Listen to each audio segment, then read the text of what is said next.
নমস্কাৰ শ্ৰদ্ধাৰ দৰ্শক তথা অংগনবাড়ী কৰ্মী মিনিকৰ্মী আৰু সহায়িকা বাইদেউসকল আপোনালোকলৈ লৈ আহিছো এটি গুৰুত্বপূৰ্ণ খবৰ আশা ৰাখিছো শেষলৈকে ভিডিঅটো চাব সঞ্চালক মহোদয়ে এটি গুৰুত্বপূৰ্ণ এটি আশাৰ বতৰা দিছে হেয়া হৈছে আপোনালোকৰ মাননী বৃদ্ধিৰ প্ৰস্তাৱ নতুনকৈ পুনৰ এক প্ৰস্তাৱ আগবঢ়াইছে চৰকাৰলৈ এক প্ৰস্তাৱ প্ৰেৰণ কৰাৰ কথা ঘোষণা কৰিছে আৰু দ্বিতীয়তে আপোনালোকৰ যি মোবাইলসমূহ বিকল হৈ আছে সেই বিকল মোবাইলসমূহৰ পৰিৱৰ্তে নতুন মোবাইল আপোনালোকলৈ প্ৰদান কৰিব আৰু অসম ৰাজ্যিক অংগনবাড়ী কৰ্মী সহায়িকা সন্থাৰ সাধাৰণ সম্পাদিকা ইন্দিৰা নেৱাৰ বাইদেউ আৰু বিষয়ববীয়াসকলে এক সংবাদ মেল যোগে এই খবৰসমূহ দিছে নিশ্চয় এই ভিডিঅটো চাওক আৰু খবৰসমূহ জানি লওক চেনেলটোত যদি আপুনি প্ৰথম প্ৰৱেশ কৰিছে চেনেলটো সাবস্ক্ৰাইব কৰিবলৈ নাপাহৰিব ধন্যবাদ নমস্কাৰ আমি অসম ৰাজ্যিক অংগনবাড়ী কৰ্মী সহায়িকাই পুনৰবাৰ ফেচবুকৰ মাধ্যমেৰে আমি জনাব বিচাৰিছো যে অসম ৰাজ্যিক অংগনবাড়ী কৰ্মী সহায়িকা সন্থাই আজি মাননী বৃদ্ধিৰ ক্ষেত্ৰত দীৰ্ঘদিন ধৰি আমি যি অসহযোগ আন্দোলন চলাই আছিলো এই অসহযোগ আন্দোলন আমি সমগ্ৰ অসমৰ সম বান্ধৱীসকলে সমৰ্থন জনাইছিল এই অসহযোগ আন্দোলনৰ সময়তে সন্মানীয় মুখ্যমন্ত্ৰী মহোদয়ে যি মাননী বৃদ্ধিৰ কথাটো কোৱাৰ ক্ষেত্ৰত তেখেতে আমাক কৈছে যে সিআইটোৰ লগত আপোনালোকে থাকিব নালাগে সিআইটো বাদ দিব লাগে তেখেতে কোৱা কথাটো কোনো যুক্তি বুলি আমি নাভাবো সংগঠন যিয়ে নকৰক যে মেইন কথাটো হল সঞ্চালকে দিয়া মাননী বৃদ্ধিৰ প্ৰস্তাৱটো গুৰুত্ব সহকাৰে লৈ প্ৰস্তাৱ ঘোষণা কৰিব লাগে চৰকাৰীভাৱে যোৱা 21 দিন আমি সচলত আন্দোলন সংগ্ৰাম কৰিলো এই সময়ছোৱাত সন্মানীয় মুখ্যমন্ত্ৰী মহোদয়ে আমাকতো চাবলৈ নাহিল এই সঞ্চালকৰ কথা লৈহে আমি আগবাঢ়ি আছো এই সময়ছোৱাত যি যোৱা 17 তাৰিখে যি লোকসভা নিৰ্বাচনৰ অধিসূচনা জাৰি হ'ল তাৰ পিছত আমি স্থগিত ৰাখি আমি অসহযোগ আন্দোলনটো বৰ্তমানলৈকে চলাই আছিলো কিন্তু এই ক্ষেত্ৰত আমাৰ বিভাগীয় সঞ্চালক মহোদয়ে কেইবাবাৰো আমাক আলোচনাত মাতিছে আলোচনাত মাতি আমাক এটাই কথা কৈছে যে আপোনালোকে সদ্যহতে যি অসহযোগ কৰি আছে এই অসহযোগটো আপোনালোকে উঠাই ল'ব লাগে লগতে অসহযোগৰ সময়তে আমি যে পোষণ টেকাৰৰ কাম আমি কৰা নাই এই ক্ষেত্ৰত কিছু সমস্যা আছে সেই কথা আমি আমাৰ বিভাগীয় সঞ্চালক মহোদয়ক আমি অৱগত কৰিছো কিন্তু আমি যি সচলৰ পৰা কাৰ্যসূচীটো স্থগিত ৰাখি আমি নিজৰ কেন্দ্ৰত আহি আমাৰ কেন্দ্ৰত শিশুসকলৰ প্ৰতি লক্ষ্য ৰাখি আমাৰ হিতাধিকাৰীসকলৰ প্ৰতি লক্ষ্য ৰাখি আমি প্ৰি স্কুল এডুকেশ্যনটো আমি চলাই আছো আজিলৈকে চলাই আছো আৰু আমি খাদ্য বিতৰণ কৰি আছো কিন্তু আজি সঞ্চালক মহোদয় যি আলোচনাত মাতি বৰ্তমানলৈকে আপোনালোকে অসহযোগটো বৰ্তমান উঠাই লওক বুলি তেখেতে আমাক কৈছে আৰু মোবাইলৰ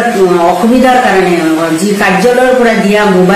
মোবাইলটো উন্নত মানৰ নোহোৱাৰ কাৰণে আমি পোষণৰ কামৰ পৰা আমি বিৰত থাকিব লগা হৈছে গতিকে তেখেতে আমাক কথা দিছে আগষ্ট মাহৰ ভিতৰত মোবাইলৰ ব্যৱস্থা কৰিব আৰু তেখেতৰ কথা মতে দি আৰু আগন্তুক যি 4 জুনত নিৰ্বাচনী ফলাফল ঘোষণা হ'ব তাৰ পিছতে যি আমাৰ এই মাননী বৃদ্ধিৰ প্ৰস্তাৱটো পুনৰবাৰ আমাৰ মুখ্যমন্ত্ৰী মহোদয়ৰ লগত মন্ত্ৰী মহোদয়ৰ লগত কমিশনাৰ মহোদয়ৰ লগত আলোচনা কৰি এই প্ৰস্তাৱটো যি 12 অক্টোবৰ তাৰিখে সঞ্চালকে দিয়া প্ৰস্তাৱটো আলোচনা কৰি গৃহীত কৰাৰ ব্যৱস্থা কৰিম বুলি তেখেতে আমাক জনাইছে আলোচনাৰ মাধ্যমেৰে গতিকে আমিও আমাৰ এই সঞ্চালকৰ পদক্ষেপক আমি সন্মান জনাই আমি আমাৰ এই অসহযোগ কাৰ্যসূচীটো আমি 20 জুনলৈকে আমি স্থগিত ৰখাৰ বাবে আজি আমি ফেচবুক মাধ্যমেৰে জনাইছো সমূহ বান্ধৱীসকলক লগতে আমাৰ এই মোবাইল বৰ্তমান যি অসহযোগটো আমি স্থগিত ৰাখিছো গতিকে পোষণ টেকাৰৰ কামটো আমি 1 জুনৰ পৰা আমি কৰাৰ কাৰণে আমি সিদ্ধান্ত কৰিছো আৰু আজিৰ মাধ্যমেৰে আমি জনাইছো কিন্তু এটাই অনুৰোধ আমাৰ যিবিলাকৰ মোবাইল বেয়া সেই মোবাইলৰ কাৰণে যাতে আমাৰ মুখ্য সেৱিকা বাইদেউ বা প্ৰকল্প বিষয়া জিলা বিষয়া বা সঞ্চালক মহোদয়ে পোষণৰ কাম নকৰাৰ ক্ষেত্ৰত যাতে কোনো শাস্তিমূলক ব্যৱস্থা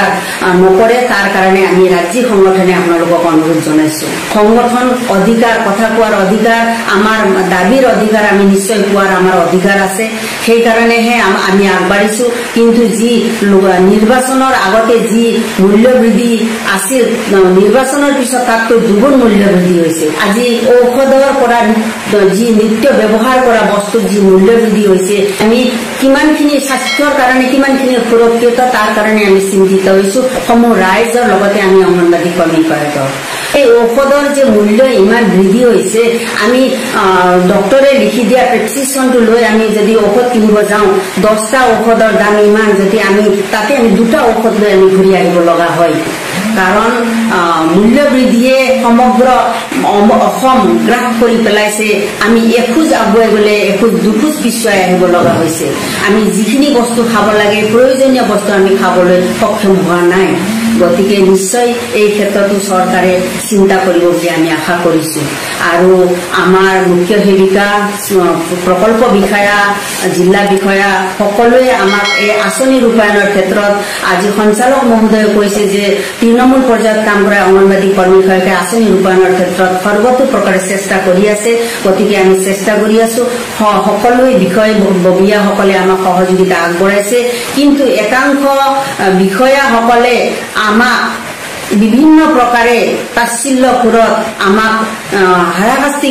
কৰি আছে এই ক্ষেত্ৰত যাতে এনেকুৱা ভাবুকি ভয় ভাবুকি যাতে নাহে আমি অনুৰোধ কৰিছো সংগঠনৰ তৰফৰ পৰাও আৰু আমাৰ বান্ধৱীসকলকো যাতে সক্ৰিয় হিচাপে থকাৰ কাৰণে আমি অনুৰোধ জনাইছো নিজৰ কৰ্তব্য ভালদৰে পালন কৰিব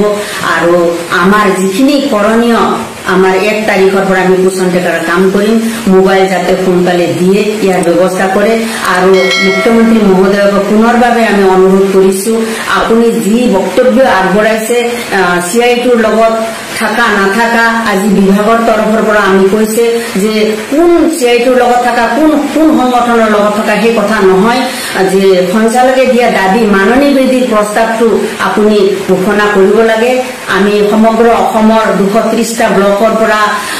1,21,000 কৰ্মী সহায়িকাই 262,153টা কেন্দ্ৰৰ মাধ্যমেৰে আমি কৰ্মৰত হৈ আছো এই সঞ্চালকে দিয়া 12 অক্টোবৰত দিয়া প্ৰস্তাৱটো মাননী বৃদ্ধিৰ প্ৰস্তাৱটো আপুনি চৰকাৰীভাৱে ঘোষণা কৰিব বুলি আমি আশা কৰিছো ধন্যবাদ